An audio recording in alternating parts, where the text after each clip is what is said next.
Bismillahirrahmanirrahim. Assalamualaikum warahmatullahi wabarakatuh. Di sini kami akan memaparkan tugas sistem pakar mengenai forward chaining dan backward chaining yang beranggota Resita Agustin Daningsih NIM 1930511041 dan Nahla Nur Azizah NIM 1930511041. Yang pertama, forward chaining. Forward chaining merupakan grup dari multiple inferensi yang melakukan pencarian dari suatu masalah kepada solusinya. Dalam metode ini, data digunakan untuk menentukan aturan mana yang akan dijalankan. Kemudian, aturan tersebut dijalankan. Forward chaining adalah data drive karena inferensi dimulai dengan informasi yang tersedia dan baru diperoleh. Berikut contoh kasus yang menggunakan metode forward chaining. Di sini kami memilih pemilihan pembelian handphone dengan kasus seseorang ingin membeli sebuah handphone tetapi dia bingung untuk menentukan pilihannya. Terdapat variabel-variabel yang digunakan, misalnya A. Memiliki uang 2 juta, B. Memiliki uang 4 juta, C. Memilih handphone yang kameranya bagus, D. Memilih handphone yang prosesornya cepat, E. Membeli merek Samsung, F. Membeli merek Apple, dan G. Membeli merek Xiaomi. Terdapat fakta yang ada, yaitu A. Memiliki uang 2 juta, B. Memiliki uang 4 juta, C. Memilih handphone yang kameranya bagus, dan D. Ingin memilih handphone yang prosesornya bagus. Dan di sini terdapat juga goal, apakah tepat jika membeli merek Xiaomi. Nah, di sini terdapat rule. R1 adalah if pembeli memiliki uang 2 juta and dia ingin memilih handphone yang kameranya bagus dan dia membeli merek Samsung. R2 if pembeli ingin membeli handphone yang prosesornya cepat and dia ingin memilih handphone yang kameranya bagus dan dia membeli merek Apple. R3 if pembeli memiliki uang 4 juta and dia ingin memilih handphone yang prosesornya cepat dan dia membeli merek Apple. R4 if pembeli memiliki uang 4 juta dan dia ingin memilih handphone yang kameranya bagus.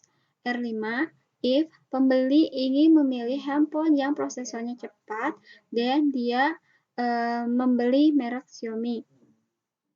Selanjutnya, di sini kita akan menyelesaikan study case dengan menggunakan metode forward chaining. Terdapat fakta-fakta yaitu A, B, C, dan D bernilai benar. Dan goals-nya, apakah G bernilai benar? Database-nya yaitu A, B, C, dan D. Terdapat juga basis data R1 if A and C then E, R2 if D and C then F, R3 if B and D then F, R4 if B then C, dan yang terakhir R5 if D then G. Pada basis pengetahuan ini didapatkan dari bentuk sederhana aturan-aturan yang didapatkan untuk mendapatkan fakta baru. Nah, baik, kita akan menemukan fakta baru. Pertama, iterasi akan tentukan. Kita akan mulai dari R1. If A and C, then E. Nah, di sini A dan C-nya sudah diketahui pada database, maka E akan dipindah ke fakta baru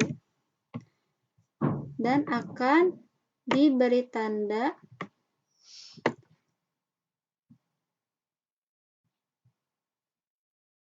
karena sudah terdapat fakta baru. Dan jika sudah diketahui fakta baru, maka tidak akan terjadi pengulangan. Selanjutnya kita akan ke R2. If D and C, then F. Nah, dikarenakan D dan C sudah diketahui di dalam database, maka F akan dipindahkan ke fakta baru. Lalu kita akan beri tanda kembali. Selanjutnya kita ke R3. If B and D, then F. Nah, di sini B dan D sudah terdapat pada database dan F sudah terdapat pada fakta baru, maka kita akan lewat saja dan kita akan memberi tanda. Karena yang tadi sudah saya sampaikan bahwa kalau yang sudah terdapat di fakta baru tidak akan terjadi pengulangan. Kita lanjut ke R4. If B then C. Nah, di sini juga B dan C sudah terdapat pada database, maka kita coret saja. Yang terakhir ada R5, yaitu if D then G. Dikarenakan D sudah terdapat pada database, maka G di sini akan kita pindahkan ke fakta baru. Lalu kita akan coret karena sudah terselesaikan. Sampai di sini proses dihentikan karena sudah tidak ada lagi rule yang bisa dieksekusi. Pencarian adalah G. G yaitu bernilai benar. Kedua, ada backward chaining. Backward chaining menggunakan pendekatan goal-driven, dimulai dari harapan apa yang akan terjadi atau hipotesis, dan kemudian mencari bukti yang mendukung atau berlawanan dengan harapan kita. Sering hal ini memerlukan perumusan dan pengujian hipotesis sementara. Jika suatu aplikasi menghasilkan tree yang sempit dan cukup dalam, maka gunakan backward chaining. Berikut contoh kasus yang menggunakan metode backward chaining. Sistem pakar memilih pembelian handphone. Kasusnya, seseorang ingin membeli sebuah handphone, tetapi dia bingung untuk menentukan pilihannya. Variabel-variabel yang digunakan yaitu A memiliki uang 2 juta rupiah, B memiliki uang 4 juta rupiah, C memilih handphone yang kameranya bagus, D memilih handphone yang prosesornya cepat, E membeli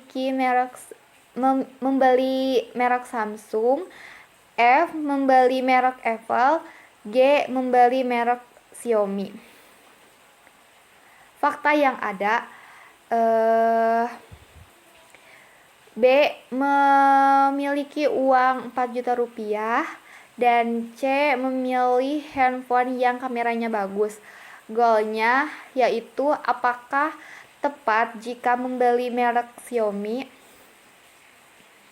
Selanjutnya di sini ada rule 1 yaitu if pembeli memiliki uang 2 juta rupiah and dia memilih handphone yang kameranya bagus dan dia membeli merek Samsung. R2-nya if pembeli ingin memilih handphone yang prosesornya cepat and dia ingin memilih handphone yang kameranya bagus dan dia membeli merek Apple.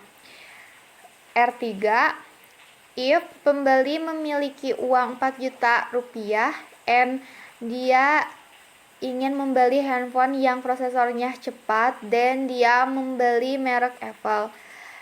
R4-nya if pembeli memiliki uang 4 juta rupiah dan dia ingin memilih handphone yang kameranya bagus. Selanjutnya R5 if pembeli ingin memilih handphone yang prosesornya cepat dan dia membeli merek Xiaomi.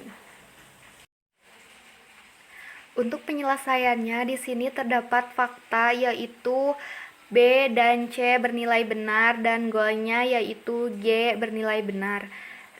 Di database-nya ada B dan C, di fakta barunya masih kosong, lalu di sini ada iterasi dan di sini juga ada stack masih kosong juga. Lalu terakhir ada basis pengetahuan, terdapat 5 rule. Karena di sini goalnya G, maka kita masukkan ke stack yaitu G. Nah, selanjutnya kita lihat rule mana yang terdapat nilai G, yaitu rule 5. Di sini ada nilai D. Karena di database dan fakta baru kita tidak mempunyai nilai tersebut, maka kita masukkan ke stack. Untuk selanjutnya kita fokus ke D. Di sini nilai D tersebut ada di rule 3. Nilainya B dan D maka F. B-nya sudah ada di database, maka kita bisa pindahkan D ini ke fakta baru dan F masukkan ke stack. Selanjutnya kita mencari F. F terdapat di rule 2, yaitu D dan C maka F. Karena C sudah ada di database, maka F-nya kita bisa pindahkan ke fakta baru. Yang terakhir yaitu G. Untuk mencari G, kita butuh D di rule 5 dan D ini sudah ada di fakta baru, maka kita bisa pindahkan G ini ke fakta baru. Sama seperti pada metode forward, kesimpulan yang dihasilkan juga G, atau si pembeli memutuskan untuk membeli handphone Xiaomi. Mungkin hanya itu yang dapat kami sampaikan, kurang lebihnya mohon maaf. Wabillahi taufik wal hidayah. Wassalamualaikum warahmatullahi wabarakatuh.